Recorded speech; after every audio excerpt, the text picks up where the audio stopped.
What's up YouTube, Jeff back again. Today another exciting Samsung video for you guys, and today we're going to be talking about Game Booster Plus. Yes, it got a couple of updates recently, and the most recent update that Samsung pushed out just like a day ago brings a very exciting new feature for those of you guys who play first-person shooter games. Actually lets you customize your crosshairs that you utilize in those games, and you can do quite a bit of customization. Also, make sure you're only using it in the appropriate games. We're going to get into that today. Before we get started, I do want to remind you guys, make sure you take a look at our website, SammyGuru.com. Cover latest Samsung news, tips, tricks, tutorials, and reviews. Over there, you guys can check it out. We have a full writing staff. We love covering Samsung for you guys. And in addition to that, we also have our mystery box program. If you're going to be ordering a brand new Galaxy phone, tap the orange banner at the top. You get a free case cleaning kit, desktop phone stand, other randomly inserted goodies. All you have to do right now, the Galaxy S26 program is open. Tap on this box. It'll take you to our Laylo page. Put in your phone number, email, or both. Once you put that in, you're going to get a text message from us on launch day, which will give you the information you need to order. All you have to do is order through our affiliate link. That is how we fund the program transparently. Obviously, it's very expensive to ship these boxes, but you get a 65-watt charger guaranteed for this launch for the first time ever, which is very, very exciting. And all those other bonuses that I mentioned as well. We cover the shipping costs, so you don't have to worry about that. Check it out in the pinned comment description if you're interested. You can also add SammyGuru as your preferred Samsung news source in Google News. I'll drop a link how you guys can do that if you're interested as well below. We appreciate you guys' support on those items. So let's go ahead and take a look at this brand new update for Game Booster Plus. So here it is. Let me actually just go to info here, Game Booster Plus, go to the App Store, or rather the Galaxy Store, should I say. I don't know why it has 2.0 rating. It's always weird. The Galaxy Store rating is always kind of skewed because some people don't understand what the app does, and then they give it a low rating. It seems to happen quite a lot. Version 2.0.00.13. This is August 20th, 2025, which was yesterday. 8.69 megs, so not a very large update in terms of size. Change game category, change non-game app to game.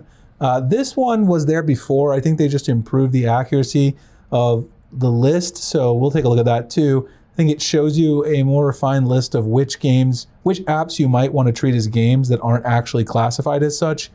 And then this is the new one, the aim assist menu. So let's go ahead and open this up.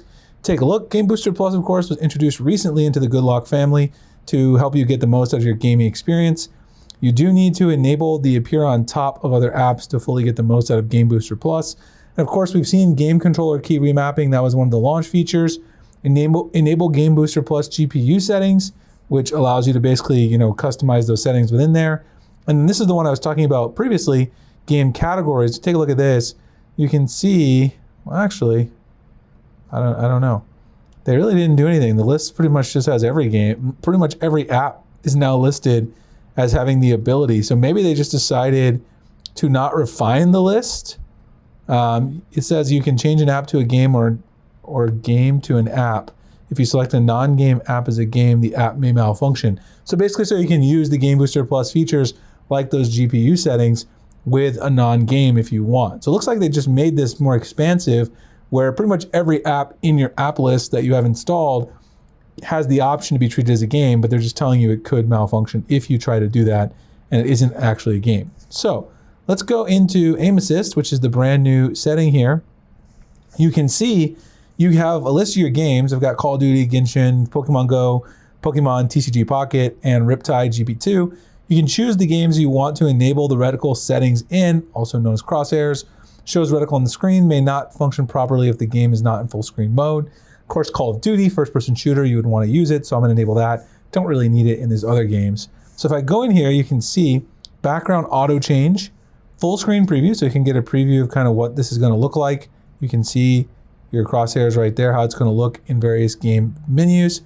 And then you've got the different shapes. You've got 1, 2, 3, 4, 5, 6, 7, 8, 9 different shapes that you can choose from. So some pretty cool different shapes, depending on if you want something more visible or your personal preferences. You can also increase the size if you want to make it more visible. You can have a bigger line thickness, which would definitely make it more visible. You can turn down the opacity, turn it up, and you can change your color. You guys probably noticed I like to use lime green in a lot of my thumbnail text. It's one of my favorite colors. You do not have a color picker though, so you just got these pre-chosen colors. I definitely wouldn't want to use gray or white. I would want something that stands out. So these brighter colors would definitely be something that I would want to use. I don't know if I want that thick of lines, maybe slightly thicker than the middle. Take a look at the full screen preview. You can kind of see how it looks on different backgrounds and then decide if that's what you want to go with. So this is a pretty nice feature. I think a lot of people obviously play first-person shooters, so this is going to appeal to them. One thing that I would like to see, you guys can obviously see I only have one first-person shooter installed, which is Call of Duty, but it would be nice if you had multiple first-person shooters, if you could have a different crosshair setting for each game. Maybe if the backgrounds in that particular game have a particular color, light or dark, whatever, you could change the color of those crosshairs for that first-person shooter. But as it stands, you can either turn it on or off completely, and you can't choose these settings on a per game basis. So of course, Samsung's always listening to user feedback. Perhaps they'll consider that and then add it to a future update. Anyway, nice update for the gamers out there. Let me know what you guys think about this. Do you play a lot of games on your Galaxy phone? I would imagine if you have a new foldable like the Fold 7, I've been gaming on that thing quite a lot because it's perfect for gaming, watching content, all that kind of stuff. But even on the S25 Ultra, it's a lot of fun to play games on your Galaxy phone with those beautiful screens. Anyway, check out the website, SammyGuru.com, mystery box program if you guys are going to buy Galaxy S26 Pro, S26 Edge, X26 Ultra. Subscribe to the SammyGuru YouTube channel as well because we're covering more update software content over there. I'm going to be doing a lot of hardware stuff over here on this channel very soon, kind of transitioning a little bit of that update stuff over there. So subscribe so you don't miss out on any of your favorite content. Appreciate you guys sharing the video. I'll see you in the next one. Thanks so much for watching.